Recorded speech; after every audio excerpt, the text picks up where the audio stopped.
You know, I just gotta say it right out the gate. I didn't like the TMNT 03 episode, The Turtles Murder a 3-Year-Old. I'm sorry, Nano. The episode's called Nano. The plot of the episode is that the Turtles murder a 3-year-old child. An emotionally abused 3-year-old child, to be specific. And like, I'm being a little hyperbolic, but only a little. Only a very, very little. And that's the really shocking part. In this episode, a scientist is working on developing a colony of nanorobots with a hive mind that will one day assist in performing medical procedures. But right now, they have a failsafe in place so that they can't take apart anything living or anything smaller than, like, an electronic device. They can't, like, affect things at the molecular level. And specifically to facilitate their ability to learn new things, they've been given the approximate intelligence level of a 3-year-old child.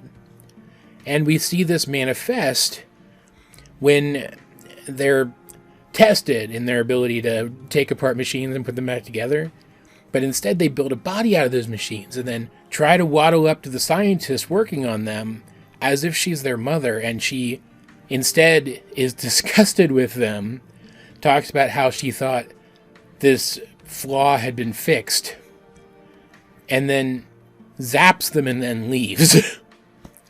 Only for them to be like, well, screw that, and break free and wander off like any other 3-year-old would. Only to immediately find a guy selling crappy toys on the street. He's not a good person. He's clearly scamming people. He's a robber and a criminal on top of it. And latching onto this guy because he's talking about how it doesn't feel like anybody ever pays attention to him either. And he's just saying that to try to get people to buy his crappy robot toys, but the poor Nano latches onto that. Starts to think of this guy as his dad, and then throughout the rest of the episode, the guy uses Nano to commit crimes, drawing the attention of the Turtles, who fight Nano and eventually facilitate his death. And like, yeah, I think the writers realized the implications of the story they were telling, because in the end, after the Turtles have Nano in his now giant form that he has built out of spare car parts, dangled by a magnet over a pit of molten metal at a scrapyard, the Turtles themselves aren't the ones that drop Nano into the molten metal and kill him.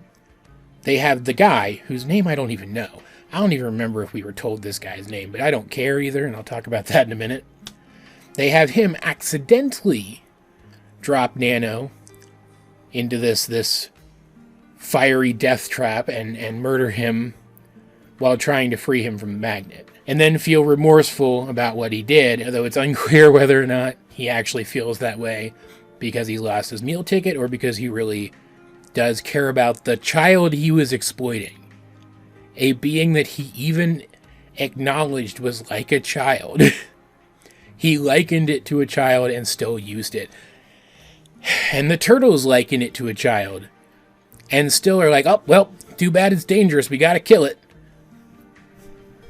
What? Like, one of them is a super genius. One of the Turtles is a super genius.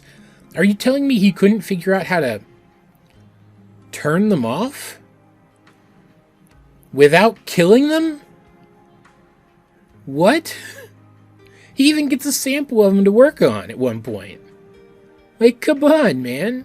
The worst this guy's been doing is committing robberies. He only hurt somebody after you guys tried to stop him. Just let him be for a while until you figure out how to stop this thing without literally murdering a child.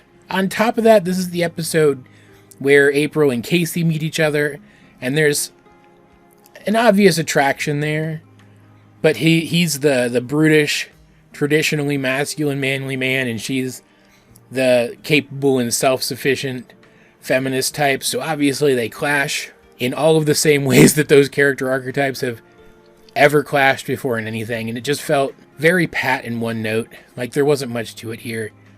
Like, I'm assuming they do something cool with this relationship later, because TMNT writers, regardless of the show, always tend to do cool stuff with the relationship between April and Casey eventually. But it just did not work for me in this one. And that's not to say that there isn't anything fun in this one at all. I kind of got the sense that they were going for a TMNT versus Transformers vibe with Nano. The first true humanoid form it takes is built out of a boombox with a tape deck in it, kind of reminiscent of the character Soundwave from Transformers, and all of its larger forms come from it absorbing cars. Its first larger form is one car, just like the average Transformer transforms from one car, and then its larger form was from a bunch of different car parts and had kind of the look of a Transformers combiner, with one of its legs literally just being a foot made out of a car, like you would see on like Menosaur or something. And seeing how these are two toy brands, Transformers and TMNT are two toy brands that often wore on the shelves, I could see them doing an episode where the Turtles beat up a Transformer. Like, if you told me there's an interview with the writers on this show where they said, oh yeah, Nano was us giving the Turtles a chance to beat up a Transformer, I'd believe you. And it made for some cool visuals. Getting to see the Turtles fight a giant self-repairing sapient robot was pretty neat. It was neat to see what tactics they might use against such a thing. And catching what is effectively a colony of tiny robots with a magnet so that it couldn't just ooze itself out and make a new body out of something else was smart. But I did not like this episode at all. I thought this episode was bad. In fact, I kind of feel like if this was, let's use TMNT 2012 as an example. I feel like if this was a TMNT 2012 episode, then the Nano wouldn't have befriended some random guy on the street whose name I don't even know, because he was so uninteresting a character that I literally don't even care to go back and see if he has a name. I think if this were a TMNT 2012 episode, it would have been Donnie that found Nano and would have been fascinated with him, brought him back, maybe confided in him before he realized that it was a sapient thing, and then it would have accidentally become corrupted by some personality flaw of Donnie's that he needs to work through as part of the plot of that week's episode. Something that he has to grow beyond. And rather than being just outright murdered on screen, maybe Nano would have sacrificed himself to deal with some additional threat or to undo something that it itself had set in motion following Donnie's imperfect example. And it would have grown as a character too and helped him to grow at the same time. Something more personal to the characters that we actually watch and care about from week to week. I also feel like there would have been more of a door left open for Nano to come back, whereas in this one, like, they could still bring him back. This is TMNT. You can bring back any character you want, because the science in this is ridiculous and redonkulous.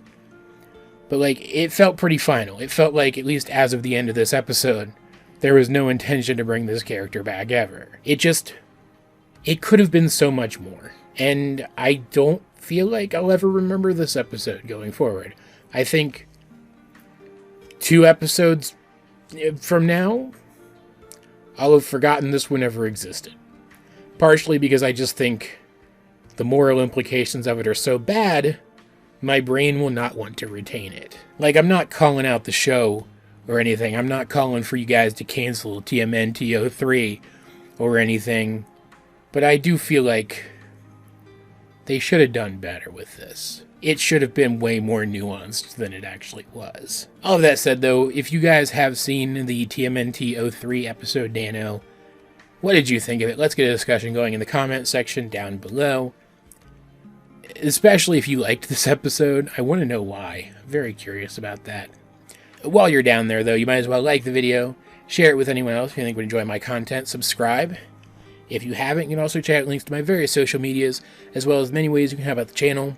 Those will be in the video description, but either way, this has been AJ22, and I will talk to you guys later.